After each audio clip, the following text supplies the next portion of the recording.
Hello asxaabay magacaygu waa Grace tanina waa sheekadayda. Hooyada iyo aabahay waxay ahaayeen dad lacag leh. Wax waliba aan u baahdana waa ii iibin jiray. Aabahay waxa uu ka shaqayn jiray shirkad weyn oo fashion ah. Aabahay marka uu shaqada joogo waxa uu ahaa nin aad u adag, laakiinse marka uu guriga imaado wuxuu ahaa nin naxariis badan oo aad noo daryeela aniga hooyo. Wax kasta oo aan u baahnana waa uun ka heli jirnay. Aabahay wuxuu oran jiray wax kasta u baahdan xataa dayaxa waan idin keenayaa. Noloshaydana waxay ahaan jirtay nolosha ugu sarreysa. Markii aan soo weynaaday aabahay waxa uu geeyay iskuul, anigana waxaan noqday dad asxaab la ardada iskuulka. Riyadaydana waxay ahayd inaan guriga ka noqdo boqorad. Noloshaydu waxay ahayd mid aad u qurux badan ilaa aan ka gaaray 13 sano. Waalidkayna waxay ii sheegeen inay guriga keeni doonaan caruur agoon ah. Hadda ma ihi hal gabar ee guriga waxaan ku joognaa 5 gabdhood. Anigu kuma faraxsanin inay gabdhahan guriga imaadaan, laakiin waalidkay ma dareensiin. Dhanka kaleeto waan jeclaa inay gabdho kale walaalahay imaadaan guriga. Maalinkii la qorsheynayay in guriga la keeno, waxaan guriga ka dhigay mid aad u qurux badan. Sidoo kale waxaan go'aansaday inaan xirto dhar aad u qurux badan si aan u noqdo qof soo jiidasho leh.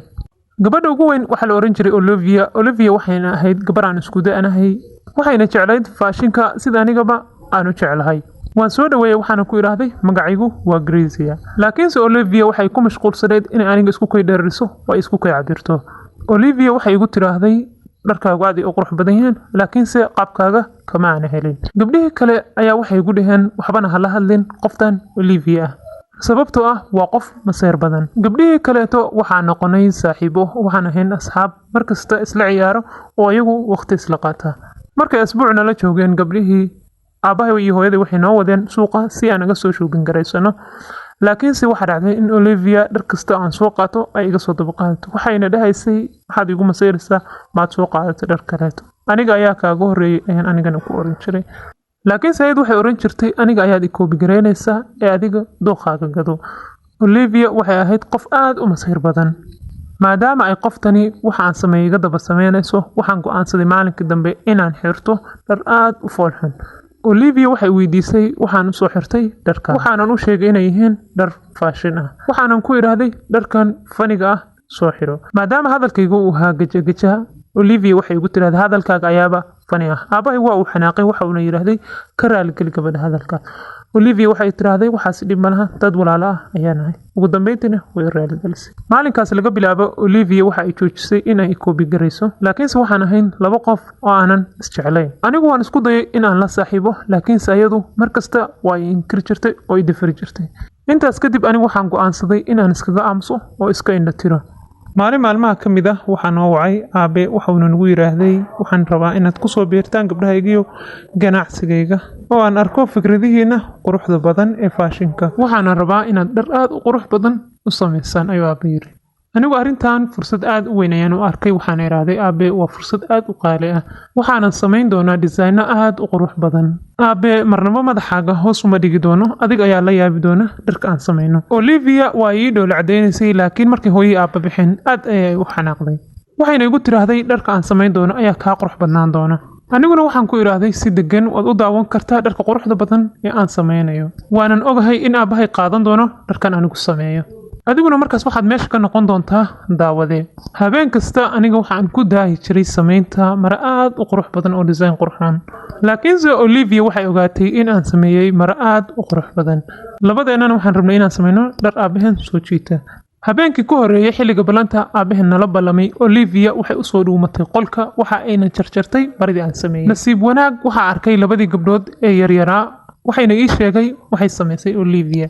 waxa kaliya aan sameyn karayna waxay ahayd in aan sameeyo maro cusub oo design qurxoon. Kadibna waxa aan ku fakiray maradii ay jarjartay Olivia inaan soo qaado oo ugu bedelo maradii ayada sameysay. Nasiib xumo ayadu ma aysan ogeyn waxa aan sameeyay. Maalinkii xigtay markii la gaaray waqtiga aabahan naga eegi lahaa dharkii, qof waliba waxa uu daboolka ka qaaday maradii uu soo diyaariyay.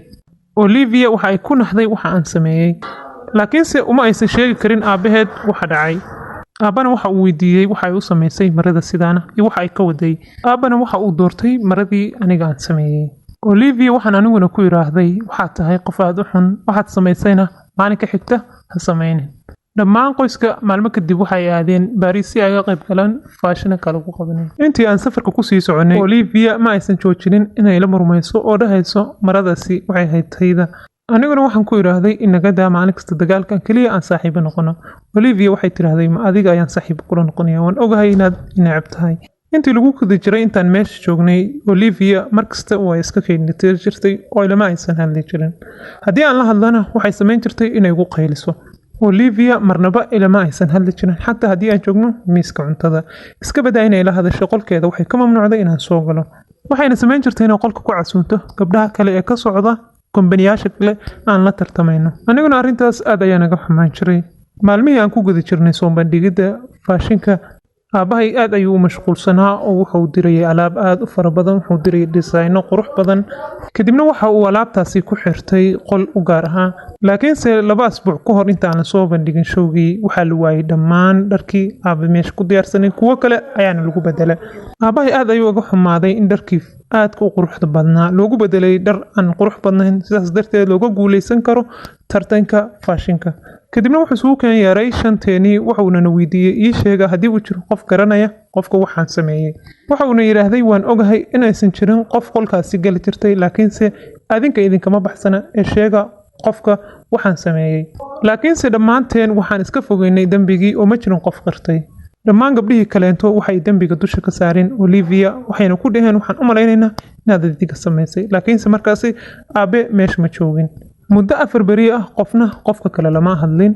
anigana waxa aad ii dhaawacday in gabadhii Olivia ahayd ay aad u walwalsanayd inta anagu aan walwalsanahay in ka badan. maalmaha ka mid ah aniga oo jooga beerta oo iska dhex maraya ayaa waxaan arkay Olivia oo ka soo baxday guriga oo si tartiib ah u soconaysa. waxaan damcay inaan u yeero, laakiin haddana waxaan go'aansaday inaan raaco oo ogaado waxay sameynayso. kadibna waxa ay tagtay guriga Beerla waxay ahayd gabar soo bandhigaysay show. waxayna ku tiraahday waan ogahay qofka xaday furaheena kadibna qaatay dharkaas inaad adiga tahay.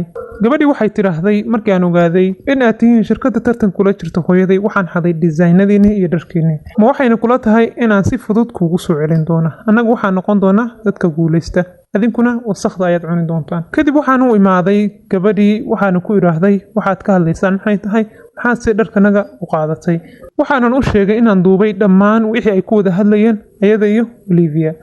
Barla waxay isku dayday inay taleefanka qaato si ay u tirtirto fiidiyowgaas, laakiinse anigu uma aanan ogolaan. Beerli goobta ay iskaga tagtay iyadoo oynaysa. walaashay Olivia waxay igu tiraahday waxa aan sameeyay waxay ahaayeen wax khalad ah, mana ahayn inaan noqono dad cadow ah. waxaan u sheegay inay hadda tahay waqtigii aan caawin lahayn aabaheen si uu u soo bandhigo dhar aad u qurux badan. arrintaasna waan isla qaadanay aniga iyo Olivia, halkaas ayaana ku heshiinay. maalinkii la qaban lahaa showga waxaa ka harsan 1 asbuuc. aniga iyo walaalahaygii dhammaanteen waxaan ku dadaalnay inaan sameyno dhar aad u qurux badan. waqti badan kadib waxaanu sameynay dhar faashin oo aad u qurux badan. markii aan aabba tusnayna aad ayaa uu la yaabay. markii la gaaray maalinkii faashinka la soo bandhigayay dhammaanteen waxaynu ahayn diyaar.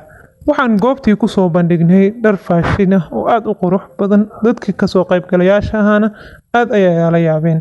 waxayna noo muujiyeen in aanu guuleysanay oo aanu nahay shirkadda koowaad.